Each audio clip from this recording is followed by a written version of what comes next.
Sisimulan na sa September 14 ang rehabilitasyon ng Dimasalang Bridge sa Santa Cruz, Maynila. Si Bernard Ferrer sa detalye live. Rise and shine, Bernard.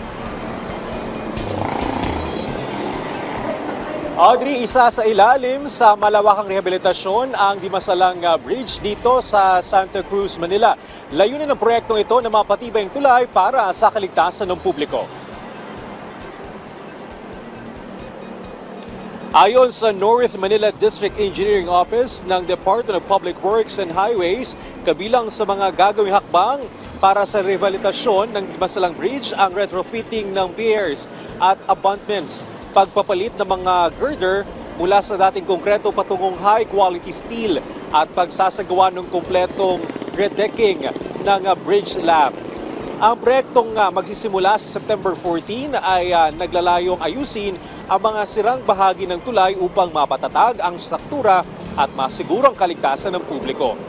Nakumpleto na rin na proyekto ang lahat ng kinakailangang clearance mula sa pamalang lungsod ng Maynila at Metropolitan Manila Development Authority MMDA. Ipatutupad ang closure ng southbound lane ng Dimasalang Bridge habang mananatiling bukas ang northbound lane para sa mga motorista. Pinapayuhan ng mga motorista na gumamit ng mga alternatibong ruta upang maiwasan ang mabigat na daloy ng mga sakyan sa lugar.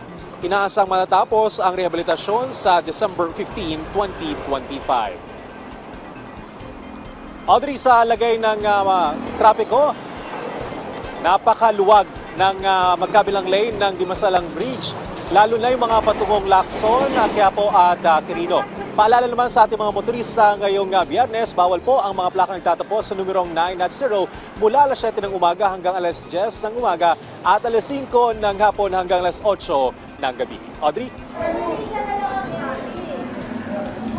Maraming salamat, Bernard Ferrer.